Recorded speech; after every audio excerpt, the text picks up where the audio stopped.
Divided by C. তো তুমি 50 কে এখন সিম্পলি ভাগ করে দাও আলোর বেগের মান দিয়ে, আলোর স্পিড 3 ইনটু 10⁸8। এখন কাটাকাটি করলে যা আসবে আসবে, সিঁড়ি থেকে যাবে। সো মান তো বের হয়ে গেছে, বাট প্রবলেমটা হচ্ছে তোমাকে বলছে পয়েন্টিং ভেক্টর নির্ণয় করে দাও। তো পয়েন্টিং ভেক্টর ডেফিনিশন তোমাদের কি মনে আছে? কেউ চাইলে আমাকে চ্যাট বক্সে বলতে পারো যে পয়েন্টিং ভেক্টর অ্যাকচুয়ালি কি মিন করে, একটু মনে করে বলো তো। পুরো সংজ্ঞা লিখতে হবে না, বাট পয়েন্টিং ভেক্টর অ্যাকচুয়ালি কি ইন্ডিকেট করে, জাস্ট একটা শর্ট লাইনে বলো দেখি। আচ্ছা, বেশি বলতেছো ভাইয়া ক্রস প্রোডাক্ট করলেই চলে আসবে। এই যে এবার ঠিক আছে, ইন্টেন্সিটি, হ্যাঁ ইন্টেন্সিটি ইন্ডিকেট করে। এবার ঠিক আছে, তীব্রতা ইন্ডিকেট করে। তার মানে তোমার একটা একক ক্ষেত্রফল দিয়ে একক সময়ে যেই পরিমাণে শক্তি নির্গত হয়, ওই ব্যাপারটাই কিন্তু আসলে পয়েন্টিং ভেক্টর। এটা কজন মনে আছে যে আমরা ই এবং এইচ কে ক্রস করব, চৌম্বক ক্ষেত্রের তীব্রতা এবং তড়িৎ ক্ষেত্রের তীব্রতা। কিন্তু আমরা তো এখনো এইচ বের করব না, দরকার নাই, আমরা জানি বি। সো আমরা জানি বি সমান সমান মিউ এইচ, তাই আমরা ই ভেক্টর ক্রস করব বি ভেক্টর, এবং অবশ্যই মিউ নট দিয়ে ভাগ করতে হবে। এটা ভাগ না করলে কিন্তু আবার ব্যালেন্স হবে না। এটা করে তোমার দেখবে সুন্দর মতো উত্তরটা চলে আসছে। তাই আমি পরের পেজে চলে যাই, এখানে এখন বের করব। তো করার জন্য তোমাকে যে ক্রস গুণ করতে হয়, আমাকে শিখে আসছে যে ক্রস গুণ কিভাবে করতে হয়। একটা নির্ণায়ক সাইন দিব, আই জে এবং হচ্ছে কে। তোমাদের সহগ গুলো তুমি অবশ্যই জানো। তো এখানে আই এর কিন্তু কোনো সহগ থাকবে না, তার কারণ খেয়াল করো তড়িৎ ক্ষেত্রের জন্য এক্স অক্ষের কিন্তু কোনো উপাংশ নাই।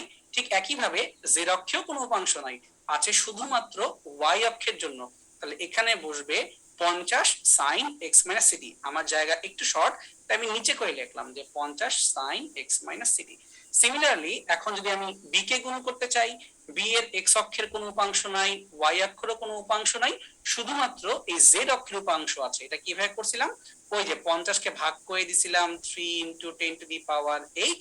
আর সাইন এক্স মাইনাস সিটি এটা প্রশ্নে যেইভাবে থাকবে আমি সেইভাবে লিখবো, এখানে আমি কোনো কম বেশি করব না, এটা আমার করার কোনো দরকার নাই। এখানে ক্রস গুণ করলে তুমি উত্তরটা পেয়ে যাবা। কিন্তু হ্যাঁ, এই পুরা ব্যাপারটাকে তুমি যদি মিউ নট দিয়ে ভাগ না করো তাহলে কিন্তু আবার এস বের হবে না। তাই এস বের করার জন্য আমাকে পুরা ব্যাপারটাকে 1/μ0 করে দিতে হবে। তো তাইলে তুমি সিম্পলি এখান থেকে পয়েন্টিং ভেক্টর পেয়ে যাবা। এটা গুণ আমার মনে হয় তোমাদের করতে কোনো কষ্টই হবে না। এবং তোমাদের আমি আগের দিন বলে আসছিলাম যে তড়িৎ ক্ষেত্র আর চৌম্বক ক্ষেত্র যেই অক্ষে থাকবে, তৃতীয় অক্ষে তুমি পয়েন্টিং ভেক্টর পাবা। সো আমাকে একটু তোমার চ্যাট বক্সে বল দেখি যে এই পয়েন্টিং ভেক্টরের যদি আমি একটা মান বের করি, সেটা ডিরেকশনটা কোন অক্ষতে হবে। চিন্তা করে বলতো ডিরেকশনটা কোন অক্ষে হওয়ার কথা। ভেরি গুড, সবাই পারছো মোটামুটি যে ভাইয়া এক্স অ্যাক্সিস হবে। এক্স্যাক্টলি, তার কারণ চৌম্বক ক্ষেত্র তো ওয়াই অ্যাক্সিস এর কাজ করে, সরি তড়িৎ ক্ষেত্র ওয়াই অ্যাক্সিস এর কাজ করে ফেলছে, আর চৌম্বক ক্ষেত্র জেড অ্যাক্সিস এর কাজ করে ফেলছে, বাদ থাকলো এক্স অ্যাক্সিস। সো এই জন্য আমরা এখানে এক্স দিয়ে কাজ করব। ঠিক আছে, তা আমার কি গুণটা করে দেওয়ার দরকার আছে নাকি তোমরা পারবা? তো চ্যাট বক্সে বললো সিম্পল গুণ দিব, আর কোনো কাজ নাই। সবাই পারবা বলছো, যে আসলে সিম্পল, এই 50 গুণ দিব sine square x minus city into I. তা আমি লিখলাম না, তোমরা নিজেরাই পারবা এই ছোট্টটা গুণ। সো এই হচ্ছে অ্যান্সার। কিন্তু কোন দিকে হবে বা কিভাবে করতে হয় এই ব্যাপারটা একটু মাথায় রাখতে হবে। আচ্ছা, একজন বছর করে দেন। আচ্ছা ঠিক আছে, করেই দিচ্ছি। তাহলে 50 স্কয়ার ডিভাইডেড বাই 3 ইনটু 10⁸8। এখানে হচ্ছে সাইন স্কয়ার এক্স মাইনাস, আজকাল ঝামেলা করতেছে, এক্স মাইনাস সিটি ইনটু হচ্ছে আই। আর বাকি সবগুলো 0 0 বাদ হয়ে যাবে। ঠিক আছে, তো এটা গেল তোমাদের কথাবার্তা। তো এই পর্যন্ত আমাদের আগে ডিএসডব্লিউ ছিল। এখন তোমাদের দেখাবো নতুন জিনিস। তো সেই দিকে যাওয়ার আগে তোমাদেরকে প্রশ্ন করি যে আলো কি তোমার কণা নাকি তরঙ্গ? এই ব্যাপারটা কি তোমরা ঠিকঠাক মতো বুঝো নাকি এই ব্যাপারটা ঠিক মতো বুঝো না? এটা আমাকে চাইলে এক্সপ্লেন করতে পারো। তো আমি যাকে প্রশ্ন করছিলাম যে আলোকে কণা নাকি তরঙ্গ কিভাবে চিন্তা করবো, তো তোমরা বলছিলে যে ভাইয়া আলোকে চাইলে কণাও চিন্তা করা যায়, আবার চাইলে তরঙ্গ চিন্তা করা যায়। এক্স্যাক্টলি ঠিক।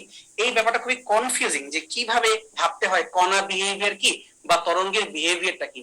তো এত কঠিন করে ভাবার দরকার নাই। দেখো আমি তোমাকে একটু সিম্পল ওয়েতে বোঝানোর চেষ্টা করি, খুব ভালো করে খেয়াল করো।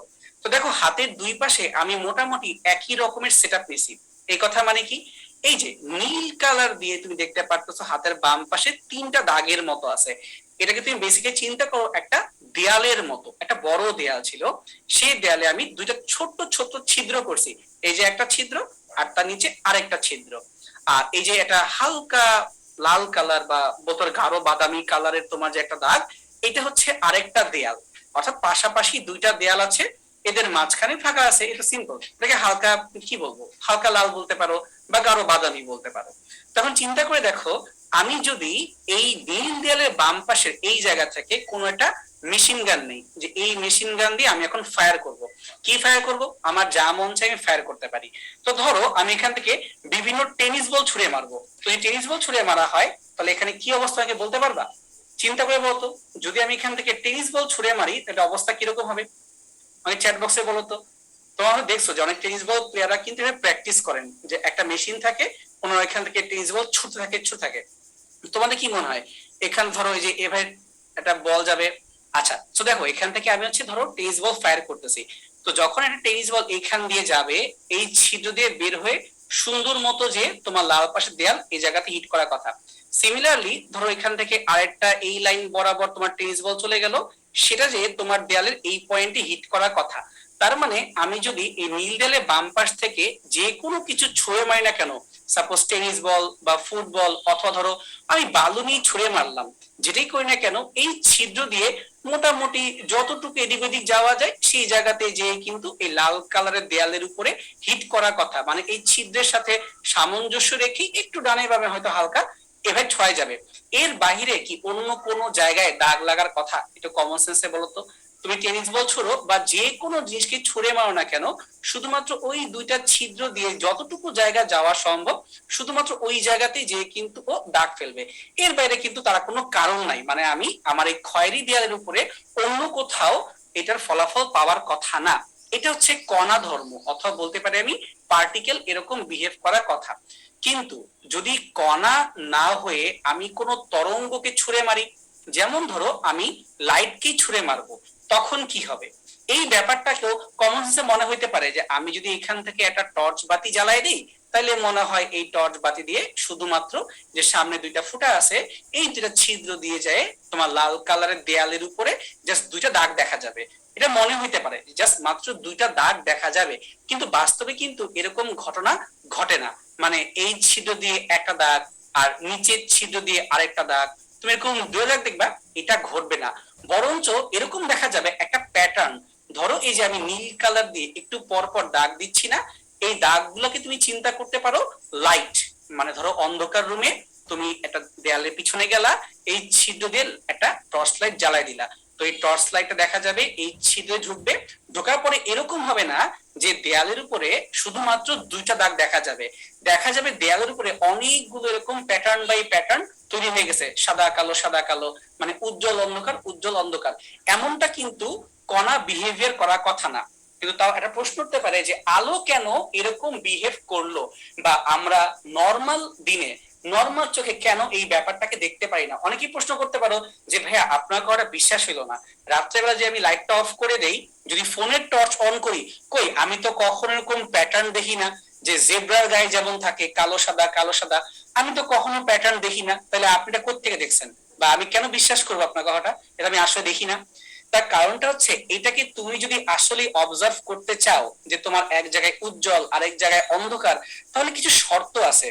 ওই শর্ত যদি মেনটেন করতে পারো, তাহলে তুমি এই ব্যাপারটাকে ডিরেক্টলি খালি চোখেই দেখতে পারবা, মানে প্র্যাকটিক্যালি বুঝতে পারবা আলোর ক্ষেত্রে। তাহলে এখন প্রশ্ন হচ্ছে আলো বাদে কি অন্য কোথাও এই ঘটনা ঘটে না? ঘটে। যাদের মধ্যে তরঙ্গের বিহেভিয়ার আছে সেইখানেই এই ব্যাপারটা ঘটে।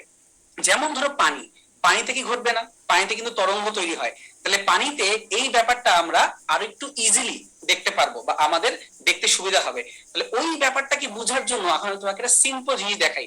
এটা অনেক বড় সড়ো একটা ভিডিও পড়ার দরকার নেই, এটাকে এক্সপ্লেন করা আছে। তোমার চাইলে ইউটিউবে ডক্টর কোয়ান্টাম সার্চ করতে পারো, এরকম কিছু পেয়ে যাবা। বাট আমি আপাতত এই জায়গাতে আমার যতটুকু দরকার আমি অতটুকু নিয়ে কথা বলবো। তো খেয়াল করে দেখো এখানে প্লে, আজকে আমার পুরো পিসি পাগল হয়ে গেছে, করতেছি একটা হইতেছে একটা, বুঝলাম না প্রবলেমটা কি। আচ্ছা can you see my looking at অনেক বড়, আমার পড়ার দরকার নেই। একটা কাজ করি, আমি এখানে সাউন্ডটা বন্ধ করে দিচ্ছি, একটু দাঁড়াও আমি বের করি, আমার যে জায়গাটা লাগবে সেই জায়গায় এসে প্লে করে দিচ্ছি। এই পুরা ভিডিও খুব মজার একটা ভিডিও, যে লাইট যে তোমার ডিফারেন্ট ডিফারেন্ট নেচার দেখায় বা ডিফারেন্ট ডিফারেন্ট দৃশ্য দেখায়, এটা কিন্তু খুব মজার একটা জিনিস। তো যে পূজা বণিক আগেই বলছো ভেটাসিয়াম, হ্যাঁ, তো এইটা কিন্তু একটা মজার একটা চ্যানেল। উনি হচ্ছে দেখা যায় সায়েন্সের ইঞ্জিনিয়ারিং সবকিছু বিষয় নিয়ে খুব সিম্পল ওয়েতে উনি ব্যাখ্যা করে। তোমার চাইলে কখনো লাইফ হিস্ট্রি পড়তে পারো, খুব ইন্টারেস্টিং। তো দেখো এখানে তোমার পানি আছে, তো সে পানির উপরে দুইটা বল হাতে নিয়ে রাখছে এবং সে তার হাতের সাথে সিম্পল রড দিয়ে কানেক্ট করে রাখছে। সে যে কাজটা করবে এই দুটা বলকে পানির উপরে ভাইব্রেট করাবে, মানে উপরে নিচে করে ঢেউ তৈরি করবে। তুমি খেয়াল করে দেখো অলরেডি কিন্তু এই বল থেকে এই যে ঢেউ উৎপন্ন হয়েছে, এই প্রথম বল থেকে এই যে এখানে ঢেউ উৎপন্ন হচ্ছে, আর দ্বিতীয় বল থেকে যে এইখানে কিন্তু ঢেউটা উৎপন্ন হচ্ছে।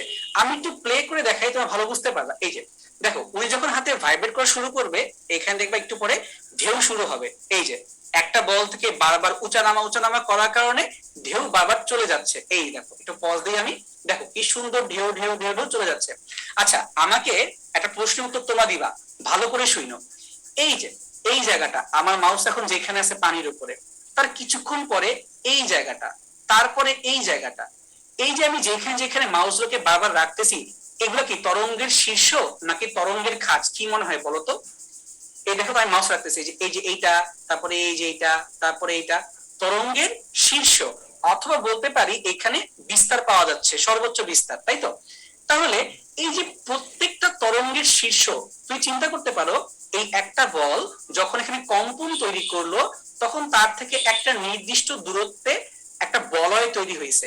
এই বলয়ের উপরে প্রত্যেকটা বিন্দুই কিন্তু তরঙ্গের শীর্ষকে ইন্ডিকেট করে, তাই না? একটু ভালো করে দেখো তো, এই বল থেকে একটা নির্দিষ্ট দূরে আমি যদি একটা বাউন্ডারি চিন্তা করি, এইখানে প্রত্যেকটা কণাই কিন্তু সমদশা সম্পন্ন, অর্থাৎ প্রত্যেকটা কণাই এখানে সর্বোচ্চ বিস্তারে আছে। তার মানে প্রত্যেকটা কণাই হচ্ছে এখানে তরঙ্গ শীর্ষ, এবং এই প্রত্যেকটা কণারই সেই ক্যাপাসিটি আছে যে ওরা চাইলেই আরেকটা নতুন তরঙ্গের জন্ম দিতে পারে। তার মানে এই যে বলটা যে তরঙ্গ তৈরি করতেছে, এ হচ্ছে মুখ্য বা মেইন। এরপর থেকে এই যে নতুন তরঙ্গ তৈরি হইলো, আরেকটা তরঙ্গ, এই প্রত্যেকটা তরঙ্গই কিন্তু চাইলে আরেকটা নতুন তরঙ্গের জন্ম দিতে পারে। তো আমি ছেলেদেরকে গৌণ তরঙ্গ হিসেবে চিন্তা করতে পারি। এদেরকে বলতে এই ফুল সার্কেল, মানে এই যে পুরা একটা তোমার বাউন্ডারি, এই বাউন্ডারির উপরে প্রত্যেকটা বিন্দু যেহেতু সমদশা সম্পন্ন, তাহলে এরা প্রত্যেকটা বিন্দু এক একটা গৌণ তরঙ্গ মুখ, এরা চাইলে আরেকটা তরঙ্গ তৈরি করতে পারে। এর আগের ক্লাসে তোমাকে বলছিলাম যে আমি নেক্সট ক্লাসে ব্যাপারটা নিয়ে ডিটেইলসে কথা বলবো। তো দেখো তো এই ব্যাপারটা কি বুঝতে পারছো যে কেন প্রত্যেকটা তরঙ্গ শীর্ষকে আমি এক একটা নতুন করে তরঙ্গ মুখ বলতে পারি? আমি এভাবে বলছিলাম যে মিছিলে বাইর হইছো, মিছিলের সামনে যারা আছে এদেরকে যদি আমি ছত্রভঙ্গ করে দেই, এরা নতুন করে আরেকটা মিছিল শুরু করবে। মানে এরা কিন্তু থেমে যাবে না, বা এরা কিন্তু ভয় দমে যাবে না, এরা বলবে আরেকটা গ্রুপ বানাই। এরা গ্রুপ বানায় বানায় আরো বেশি আক্রমণ করবে। বুঝতে পারছো? তো এটাই বলছি, শুধু তরঙ্গ শীর্ষ হইলে হবে এমন কোনো কথা না, দেখেন তরঙ্গের এই খাজও হতে পারে। বুঝতে পারছি? আচ্ছা বোঝা গেল। তাহলে এই একটা বল দিয়ে তুমি চাই যে তরঙ্গ তৈরি করতে পারো, তুমি চাইলে সেকেন্ড বল দিয়ে সেম ভাবে তরঙ্গ তৈরি করতে পারো। একটা মজার কথা বলি, এই তরঙ্গ মুখগুলাকে বলা হয় গোলীয় তরঙ্গ মুখ। তো তোমরা কি ফিল করতে পারতেছো কেন হাইগেন্স এই তরঙ্গ মুখটাকে গোলীয় বলছিলেন? তার কারণ চারদিকে দেখো কি সুন্দর সার্কেল করে করে করে করে ছড়ায় যাচ্ছে, কিন্তু সার্কেল বলা উচিত না। তার কারণটা হচ্ছে সার্কেল দ্বিমাত্রিক, মানে বৃত্ত হচ্ছে দ্বিমাত্রিক, কিন্তু এইখানে যে পানির যে ঘটনা ঘটতেছে এটা কিন্তু ত্রিমাত্রিক। তার কারণ কি? তার কারণ পানির এটা হচ্ছে তল, ধরো এই পানির তলটা হচ্ছে এক্স ওয়াই, আর তুমি যে বলটাকে কাঁপাচ্ছ এটা কি জেড অক্ষে কাঁপতেছে না? তার মানে ত্রিমাত্রিক। ত্রিমাত্রিক হয়ে গেলে তো আর বৃত্ত হয় না, তাই না? ওটাকে বলা হয় স্ফিয়ার, অথবা তোমার সিম্পলি গোলক। এই গোলকের জন্যই এই ব্যাপারটাকে বলা হয় গোলীয় তরঙ্গমুখ। এবার বলো তো ব্যাপারটা কি বুঝতে পারছো কেন গোলীয় তরঙ্গমুখ বলা হইলো? তার মানে প্রত্যেকের ক্যাপাসিটি আছে আমি আরেকটা তরঙ্গ তৈরি করতে পারি, আর এরা থ্রি ডাইমেনশনাল বিহেভ করতেছে। যেমন ধরো একটা বোম যদি ব্লাস্ট হয়, তখন কি হয়? ওই বোমটা কিন্তু স্প্লিন্টার সব দিকে ছড়ায় যায়, সব দিক মানে ত্রিমাত্রিক ভাবে ছড়ায় যায়। ঠিক সিম্পলি এখানে তাই হইতেছে। একজন বলছে ভাইয়া অর্ধগোলক না, না এটাকে অর্ধগোলক ভাইবো না, পানির নিচেও তো আছে না। তো পানির নিচেও আছে, পানির উপরেও আছে, সব দিকে আছে, আমি শুধুমাত্র সারফেসটাকে খালি চোখে দেখতে পারতেছি, বাকিগুলোকে আমি দেখতেছি না। সো এটা টোটাল গোলক, এটা অর্ধগোলক বলার দরকার নেই। তাহলে এখন আসো আর এক্সপেরিমেন্টটা পুরোপুরি তোমরা দেখো, এখন কোনো প্রশ্ন করবো না। তাহলে এখন এক্সপেরিমেন্টে কি হবে, যে পাশাপাশি যদি দুইটা সোর্স থাকে, মানে দুইটা এমন জায়গা আছে যারা নিজেরা তরঙ্গ তৈরি করতে পারে, তখন কি হবে? এদের দুইজনের মাঝখানে এই জায়গাতে, এই যে এই জায়গাগুলোতে দেখা যাবে আরেকটা তরঙ্গ মুখ চলে আসছে, বা আরো অসংখ্য তরঙ্গ মুখ চলে আসছে।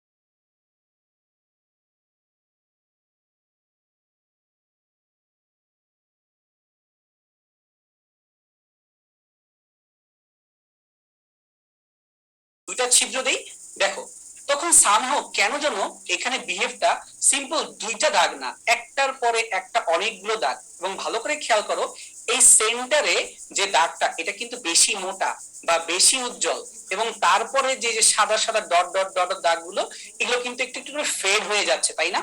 তাহলে সেন্টারে ম্যাক্সিমাম হওয়ার কথা, এবং আমি যতই ডানে বা যতই বামে যাব আস্তে আস্তে ফেড হয়ে যাবে। তো এই বিহেভিয়ারটা কেন দেখাচ্ছে? এই বিহেভিয়ার হচ্ছে ওয়েভ বিহেভিয়ার। তাহলে তুমি চিন্তা করে বলো তো আমি অ্যাকচুয়ালি কি ফায়ার করতেছিলাম এখানে পিছন থেকে? এটা হচ্ছে আমার অ্যাকচুয়ালি একটা গান, যেই গান দিয়ে আমি ফোটন ফায়ার করতেছি, এটা হচ্ছে ফোটন গান। এখান থেকে ফোটন বের হবে। ফোটন কি? ফোটন হচ্ছে অ্যাকচুয়ালি আলো। এটা কিন্তু আমরা হয়তোবা জানি, আর না জানলেও পরে আমরা আরো জানতে পারবো। ফোটন হচ্ছে অ্যাকচুয়ালি আলো, ঠিক আছে? সো এখানে ফোটন ফায়ার করব। একটা ছিদ্র হইলে ব্যাপারটা আমরা খুব বুঝতে পারতাম না, একটা ছিদ্র হইলে তো একটা ইউনিক প্যাটার্ন দেখতে পারতাম। যখনই আমরা একাধিক ছিদ্র আনতেছি, মানে দ্বিচির, দুইটা তিনটা বা আরো একাধিক ছিদ্র আনতেছি, তখনই একটা এরকম প্যাটার্ন তৈরি হয়। এই প্যাটার্নটা সম্পর্কে আমরা আগে জানতাম না। দেখবা অনেক বই যেরকম দেখাচ্ছে, এটাকে বলা হয় কেন্দ্রীয় উজ্জ্বল বা সেন্টারের ম্যাক্সিমাম। এই যে উজ্জ্বল, তারপর দেখো কালো, পুরো অন্ধকার, মানে কাটাকাটি করে সর্বনিম্ন হয়ে গেছে।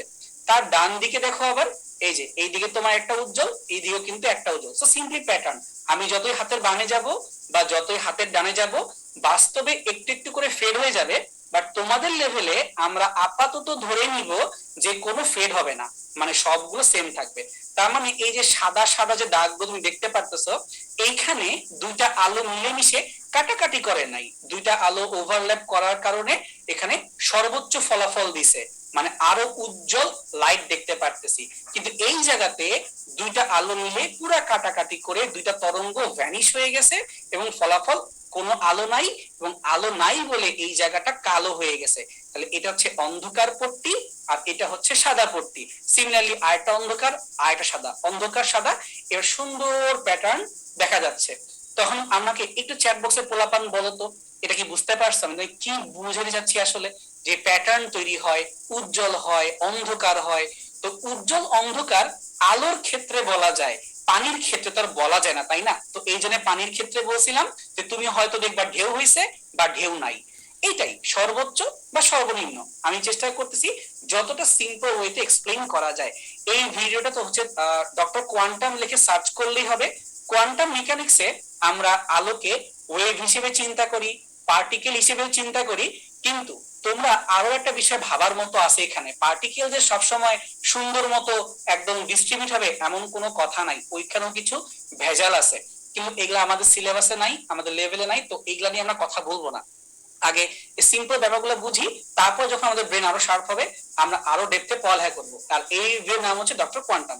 তো চাই তোমরা একটু দেখতে পারো, ঘাটাঘাটি করতে পারো, জ্ঞান ট্যান বাড়বে।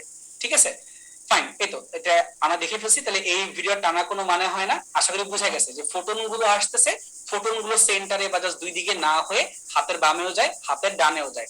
এখন এইটাই চিন্তার ব্যাপার যে ফোটন গুলো যখন দুইটা ছিদ্র দিয়ে বের হচ্ছে তখন এরকম প্যাটার্ন কেন তৈরি হয়, মানে কেন তরঙ্গ এরকম বিহেভ করে, এটার ম্যাথমেটিক্যাল ফাউন্ডেশনটা কি, এটা আমরা একটু পরে বুঝবো। তার আগে আমরা সিম্পল কনসেপ্ট একটু আলোচনা করতেছিলাম, ঠিক আছে? সো মেইন কথা মাথায় রাখবা, আলো চাইলেই পার্টিকেলের মতো বিহেভ করতে পারে, আলো চাইলেই তরঙ্গের মতো বিহেভ করতে পারে। ও যখন যেটা করতে মন চায় ও তখন সেইটাই করে, তার কারণ এটা ডুয়াল নেচার। বা আমরা চাইলে যে কোনো ফিজিক্যাল ফিনোমেনকে বা কোনো একটা বাস্তবিক ঘটনাকে দুই ভাবেই ব্যাখ্যা করতে পারি। চাইলে কণা তত্ত্ব দিয়ে ব্যাখ্যা করতে পারি, চাইলে আমরা তরঙ্গ তত্ত্ব দিয়েও ব্যাখ্যা করতে পারি। তো সবচেয়ে বুদ্ধিমানের কাজ হচ্ছে এই ব্যাপারগুলোকে কোয়ান্টাম মেকানিক্স এর আন্ডারে ফেলে ব্যাখ্যা করা। যেমন ধরো তোমাকে আমি একটা এক্সাম্পল দেই জাস্ট ভাবার জন্য। সাপোজ তোমার সেই র্যাকেট খেলছো না, তো চ্যাট বক্সে বলো তো র্যাকেট তো বুঝছো, এটা শীতকালে যে খেলি আমরা, একটা জাল দিয়ে দুই পাশে কক দিয়ে ধুম ধুম করে বাড়ি মারি, র্যাকেট খেলা কথা। বা ব্যাডমিন্টন খেলা তোমরা দেখছো, বা টেনিস খেলাও তোমরা দেখছো। তো ধরো এই ব্যাডমিন্টন খেলায় তোমার যে অপোনেন্ট, সে এত জোরে বাড়ি মারলো যে ওই জিনিসটা তোমার দিকে মোটামুটি আলোর বেগের কাছাকাছি ছুটে আসছে। বা টেনিস খেলায় কোনো কারণে ধরো এত জোরে টেনিস বলটাকে আঘাত করছে তোমার অপোনেন্ট যে তোমার দিকে ওই টেনিস বলটা মোটামুটি আলোর বেগের কাছাকাছি ভেঙে আসতেছে।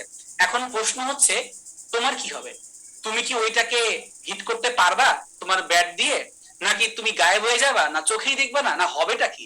যে নাফিম সবচেয়ে ভালো কথা বলছো, আমি ভাগবো।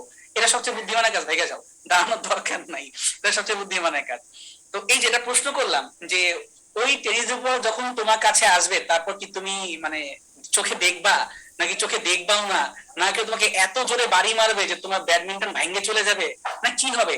তুমি কিন্তু কনফিউজ হয়ে গেছো যে ভাই আমি বুঝতেছি না আমি কি করব। তো এই ব্যাপারটাকে ব্যাখ্যা করতে গেলে কিন্তু অবশ্যই আমাকে কোয়ান্টাম মেকানিক্স চিন্তা করতে হবে।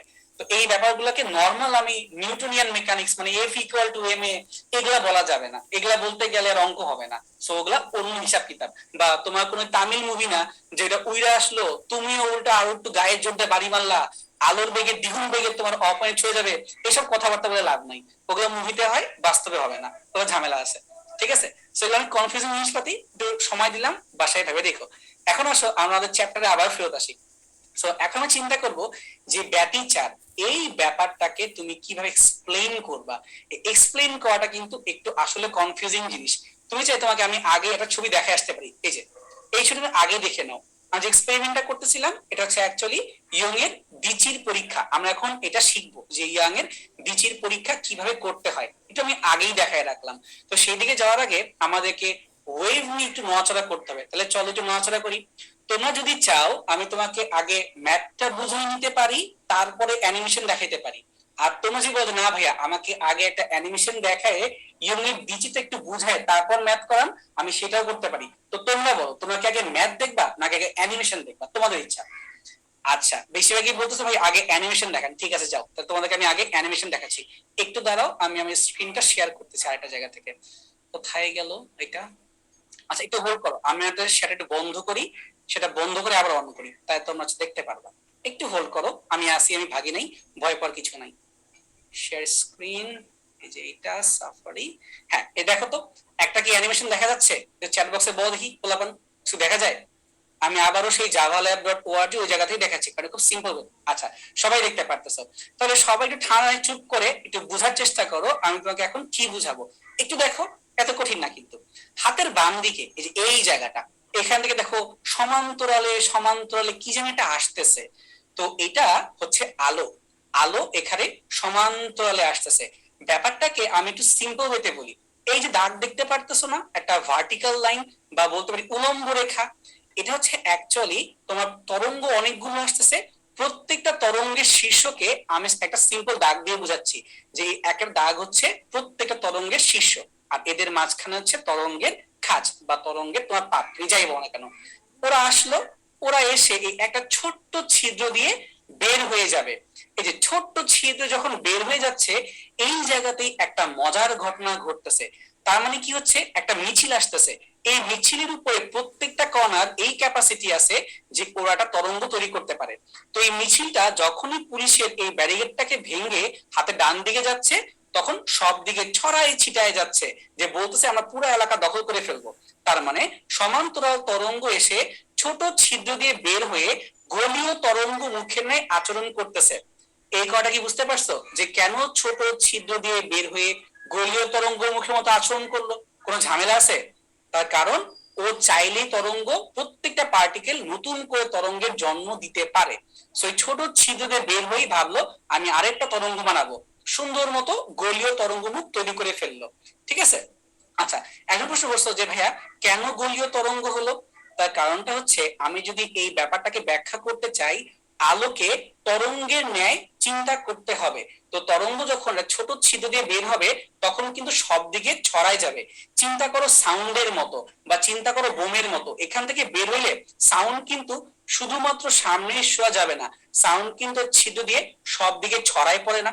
একটু ভেবে বলো তো, সাউন্ড কি সব দিকে ছড়ায় না? নাহলে কি হইতো আমি যার দিকে তাকায় কথা বলবো শুধুমাত্র সে শুনতে পারবে, আর কিন্তু কেউ শুনতে পারতো না, এমনটা কিন্তু হয় না। ওই যেমন বন্ধুকে গুলি করার মতো, একজনকে গুলি করছো একজনে গুলি খাইছে, ওই তো হচ্ছে কণা বিহেভিয়ার। আমি তো কারো গুলি করতেছি না, আমি তো গল্প করতেছি, সবাইকে শোনাবো, সবাই আমার গল্প শুনবে। তার মানে আমি এখানে তরঙ্গের বিহেভিয়ারকে চিন্তা করবো। সো এই তরঙ্গটা সামনে যাচ্ছে যাচ্ছে যাচ্ছে যাচ্ছে, যেতে যেতে আবারও আরেকটা বাধা পাইলো। এই বাধাতে দুইটা ছোট্ট ছোট্ট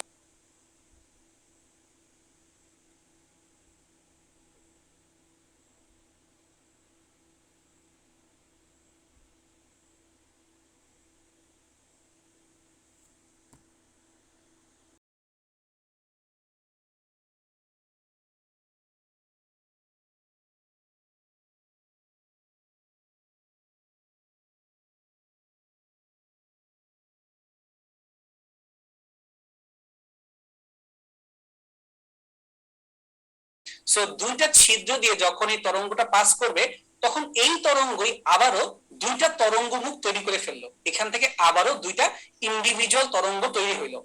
তোমরা আমাকে একটু কমন সেন্সে বলো তো, একদম প্রথমে মিছিল থেকে যে তরঙ্গটা আসতেছিল আর এই 2 নাম্বার দেয়াল ভেদ করে যে নতুন দুইটা তরঙ্গ তৈরি হইলো, এদের মধ্যে কোনো পার্থক্য আছে? চিন্তা করে বলো তো, কোনো পার্থক্য কি থাকার কথা?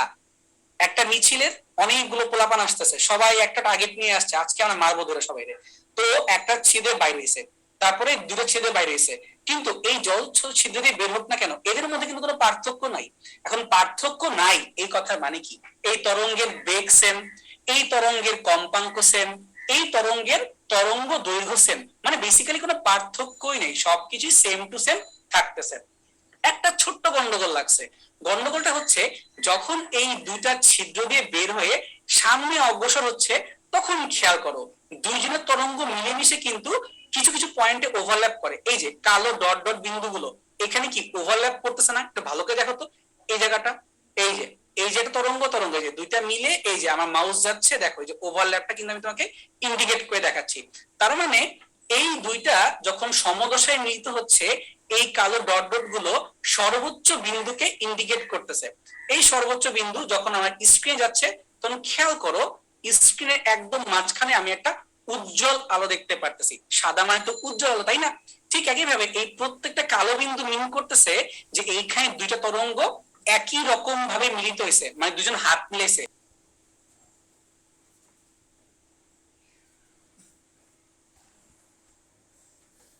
দুজন মিলেমিশে আরো পাওয়ারফুল লাইট হয়ে গেছে।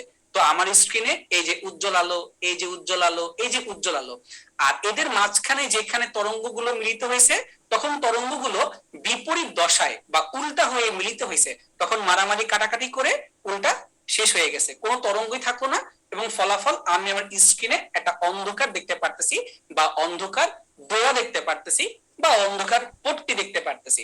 তাহলে পোলাপান আমারে বলো তো এই ব্যাপারটা কি বুঝতে পারলাম? এবং খেয়াল করো এই দুইটা ছিদ্রের ঠিক মাঝখানে এটা কিন্তু কেন্দ্রীয় জায়গা, সেন্টার, এই সেন্টার কিন্তু অলওয়েজ উজ্জ্বল হবে।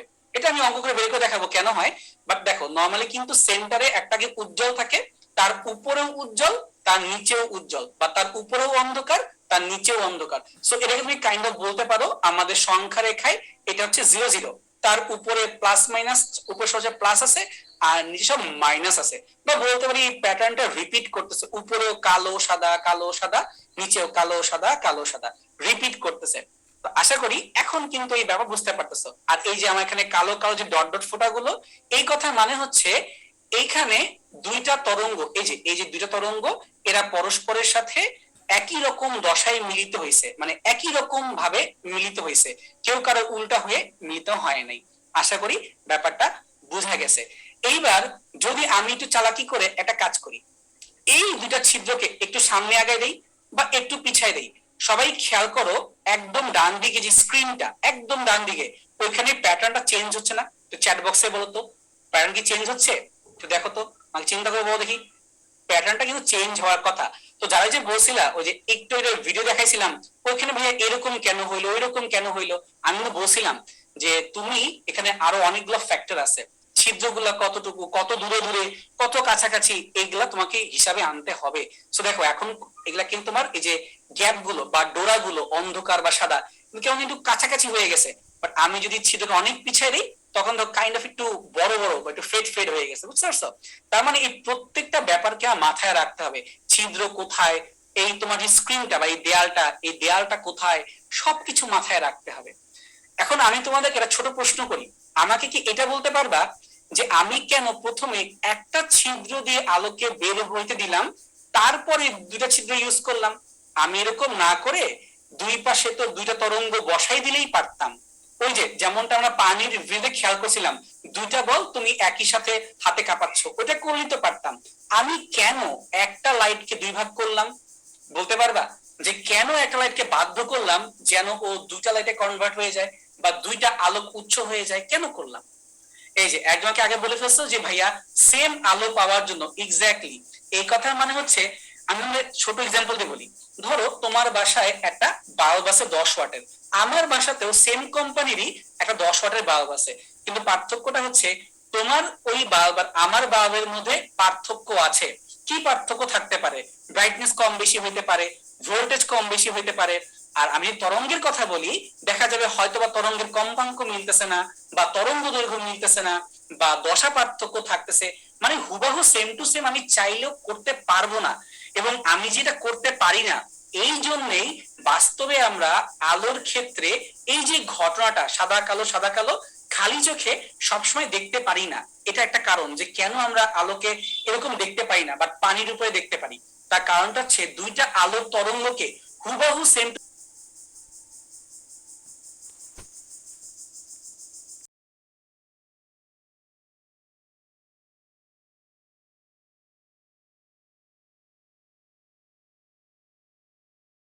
হয়। এই প্রবলেমটাকে এড়ানোর জন্য তারা কি করছি, প্রথমে একটা ছিদ্র দিয়ে আলোকে পাস করে দিছি। ওই আলোটা যে যখন দুটা ছিদ্র দিয়ে বের হবে, তখন তো একই আলো উৎস হতে একই টাইপের আলো জাস্ট দুই দিক দিয়ে বের হয়ে গেল, তখন ওরা দুইটা তরঙ্গের মতো আচরণ করবে, এবং দুইজন মিলেমিশে হয় তোমার অন্ধকার হবে অথবা তোমার উজ্জ্বল হবে। চালাকিটা বুঝতে পারছো? যেহেতু আমার ক্ষেত্রে সম্ভব না যে আমি দুইটা লাইটের বাল্ব লাগায় একই রকম লাইট বের করব, তাই চালাকি করে একটা লাইট দিয়েই দুইটা ছিদ্র সামনে রেখে সুন্দর মতো আমি দুইটা আলো ইউজ করে ফেলছি, যে দুইটা আলোর তরঙ্গ মোটামুটি সিমিলার। এখন কি বোঝা গেছে? মনে হয় ব্যাপারটা কিছুটা হইলেও গেস করতে পারছো। সো এই এক্সপেরিমেন্টটাই ছিল তোমার ইয়ং এর ডিচির পরীক্ষার এক্সপেরিমেন্ট। এখন তাহলে আমরা একটু ম্যাথমেটিক্যাল জায়গায় চলে যাই, যে ব্যাপারটা কিভাবে ঘটতেছে। ম্যাথ না বুঝো ঝামেলা। ঠিক আছে, আমি সেটা একটু বন্ধ করে দিচ্ছি, একটু দাঁড়াও, আমি তো আমার আগের জায়গায় ফেরত যাচ্ছি, যেখানে ছিলাম। কোথায় গেল?